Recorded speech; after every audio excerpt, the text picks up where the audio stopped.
Okay, today we're gonna talk about computing statistics using NumPy. First of all, what you want to do is import NumPy as MP. Then what you wanna be doing is specifying a vector or an array. So first, let's specify A to be a NumPy array that is gonna be actually a vector of values 1.2.3. And we can find the minimum value of this array by using the .min function. So we can see that the minimum value of A is 1. Then we can find the mean value of A by using the .min function. And what we can see here is that the .min is 2.0. Finally, we can specify an array and compute the mean of the whole array, of the whole matrix. We can also do the minimum value and the minimum value per column and per row by specifying the axis attribute. Axis equals to 0 means the minimum value for each column.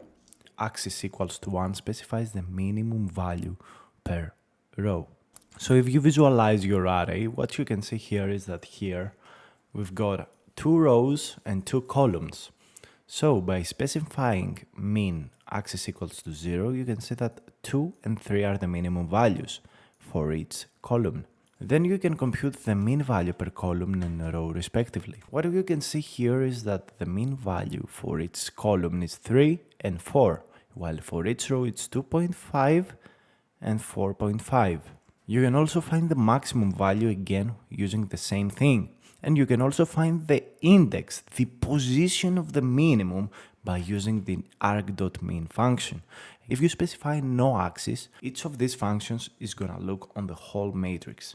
Whereas if you specify the axis, it's gonna be by column or by row. And we can see here that the index position of the minimum value is the upper left. It's the 0 position. It's the value of 2. While the minimum argument per column is on the 0 index, which means the first row.